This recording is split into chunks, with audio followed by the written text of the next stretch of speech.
So this is what you think the world is. It's all a lie. Or at least, that's what the Flat Earth Society wants you to think. The Flat Earth Society is a group which seeks to reject much of modern science by maintaining that the Earth is not round, but rather a flat disk. This may seem like a joke, and for all we know, it could be. But there are actually people who believe the Earth is flat.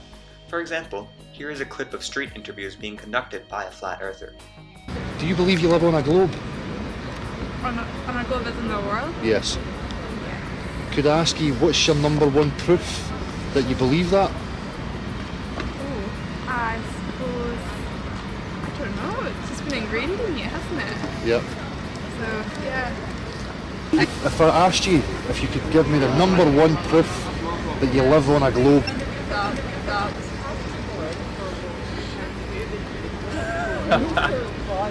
A picture from space. Picture from space. Picture from space. Do you think that those are real? Yeah. You do? Crazy, right? So how do flat earthers rationalize the fact that the Earth is flat?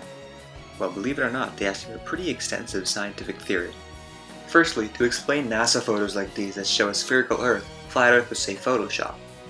But why would NASA do this? According to flat earthers, NASA and the US government are involved in a conspiracy to keep the truth that the Earth is flat from the common people. And why? According to the Twitter of the Flat Earth Society, money and power. So how does the Flat Earth model work? In order to show this, we put together a demonstration. According to the Flat Earth Society, this is the Earth. Notice how it's flat. Nothing's on either side. According to the Flat Earth Society, this is the Sun and Moon. They're located about 3,000 miles above the Earth.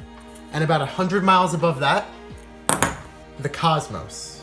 According to Einsteinian physics, this is gravity. But obviously, these time-proven theories of gravity and general relativity are wrong. In reality, the Earth is flat and accelerating upwards at 9.8 meters per second squared due to the mysterious force of dark energy, which causes the illusion of gravity.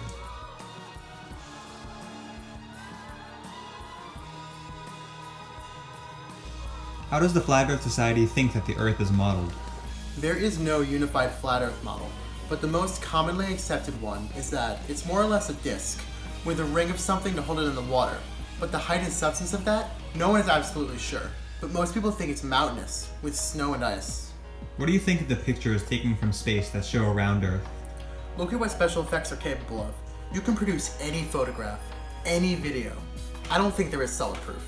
I'm not intentionally being stubborn about it, but I feel our senses tell us these things, and it would take an extraordinary level of evidence to counteract those.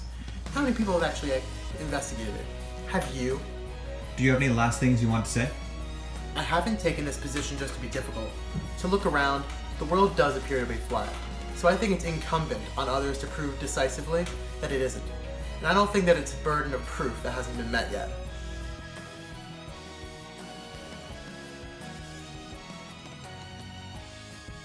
What is your favorite proof of the Earth being flat?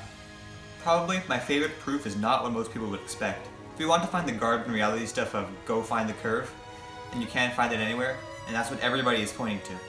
Go to the beach, look at a mountain, look at a weather balloon. The only people showing it around are NASA. But that's not what I go with. I go with the testimony shows right now. Remember, the burden of proof isn't on the flat Earth side. Of course there's no absolute concrete proof of the Earth being flat, because if there is, we wouldn't even be talking about this right now. The world would be turned upside down and there would be a lot of chaos out there.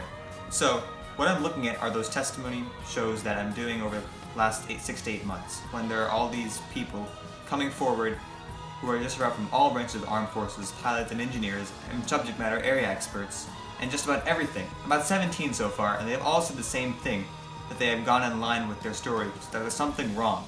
One, the Earth doesn't appear to have a curve to it, it's not spinning, and the maps are wrong. Clearly, flat earthers have strong, if unfounded, beliefs in the flat Earth. But when did all of this start? The Flat Earth Society, which was originally founded by the English writer Samuel Rowbotham. His findings were based on the conclusions based on the Bedford-level experiment. Rowbotham posted the pamphlet Zetetic Astronomy. This pamphlet later expanded into the book The Earth is Not a Globe. This book would later become the founding teachings for the Flat Earth Society. This proposed that the Earth is a flat disk centered at the globe and bounded by edges by walls of ice. This ice is called Antarctica, to us round Earth people. This also proposes that the Sun and Moon are 3,000 miles above the Earth and that the cosmos is about 3,100 miles above the Earth. Later, Rowbotham also published The Inconsistency of Modern Astronomy and His Opposition to Scriptures, and this argued that the Bible supports the Flat Earth Society's teachings, and that this creates an essential proof on the matter. For the rest of the century, for about the 21st century to be exact, the Flat Earth Society used pseudoscience in a lot of public debates to bring attention to the topics. After Samuel Rowbotham died, Lady Elizabeth Blount took hold of the lead of the Flat Earth Society. Lady Blount established the Universal Zetetic Society and was intent in finding out about the propagation of knowledge related to the natural, cosmogony, and confirmation of the Holy Scriptures based on practical scientific investigation. To do this, she created the magazine called The Earth is Not a Globe Review. Because of Lady Blount's teachings, the Flat Earth Society remained active throughout the whole 20th century, even into 2001. Later, Lady Blount also published the journal Earth, a monthly magazine of sense and science. This even further reviewed the teachings of the Flat Earth Society in order to gain more members. In 1956, Samuel Shenton created the International Flat Earth Society and ran it as the organizing secretary. Shenton has talked about how photographs of the spherical Earth are just tricking the eye through programs such as Photoshop. Ellis Hillman was persuaded to become the president, but after Shenton's death, all of the Flat Earth Society's information was moved to the Science Fiction Foundation. Under Charles K. Johnson's presidency starting in 1971, the foundation grew to over 3,500 members. Johnson based his beliefs on the Bible, saying that scientists were pulling a hoax and replacing religion with science. In 2001, Johnson and his wife died shortly after all the Flat Earth Society's records were burned in a fire. In 2004, Daniel Shenton, who is not related to Samuel Shenton, relaunched the Flat Earth Society. The official relaunch occurred in October 2009 with the website's launch. As of July 2014, the Flat Earth Society has 500 members across the globe. So now you might be wondering what the proof is that the Earth isn't flat. In order to answer that question, we interviewed someone who was particularly knowledgeable on the subject. So, 2 questions. Yes. What is the proof that the Earth is round, and what are the holes in the Flat Earth Society's theory of the flat Earth? Okay, so I'd say that the one answering how to prove that the Earth is round disproves the other. So I'll start off with the Flat Earth Society. I think that's the name of the group. Is that the name of it? Well, first of all, I don't even think they're a real group. I honestly think it's just a satire. I highly doubt the number of people who actually believe in it. It's such a small amount of population of people. It's probably like the same number of people who believe that their dogs give them commands and orders. But I think it's just a small amount of the population. I think it's just satire because it's too half-witted to be true. It has to be. So I think it's kind of like the Colbert Report. They're just putting on a joke to bring to our attention the problem with anti-intellectualism. You know, the idea that alternative facts are real things, that facts are facts and not just a point of view. But anyway, why is the Earth not flat? Well, there's a number of reasons. If the Earth was flat, first of all, the North Star would be the same position for all of us at the same exact, directly above our heads. Only on a curved surface, it depends on latitude. Second thing is shadows.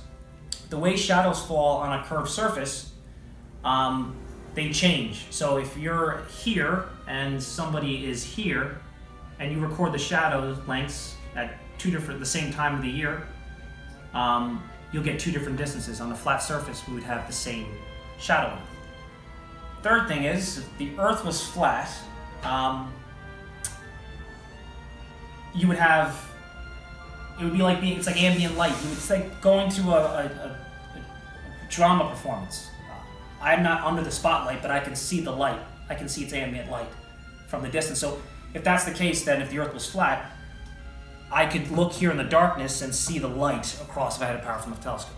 But the easiest one of all is watch us say a ship with a tall, like let's say a flag or a mast. It will sink. If it's a curved surface, it will just sink down, so the last thing you'll see is the flag on the top. If the Earth was flat, you would just see that object just get smaller and smaller and smaller forever. And what happens at the edge? I never understood that. Like, I don't know, because I think the flat Earth people think that all the continents are on the same side. But I don't know what happens if you go on the other side of it. Do you come back around? It's a good question. But you guys know? Supposedly there's a wall of ice, Wall of ice. the Earth is infinite, both That's- of which don't make sense. Okay. And the last thing is thinking it from a gravity point of view.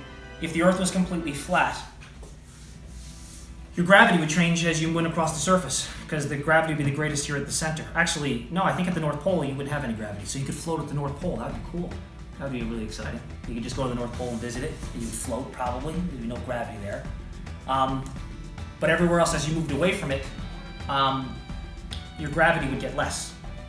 And if your gravity gets less, then you have an issue with time dilation. That means the closer you are towards the North Pole, the slower your clocks run, and everyone over here would have a faster clock.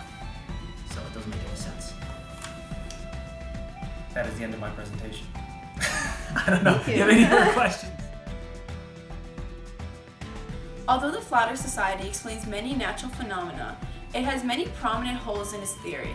If you believe in the Flat Earth, you can become part of the 0.00006659% of the Earth's population that is a part of the Flat Earth Society.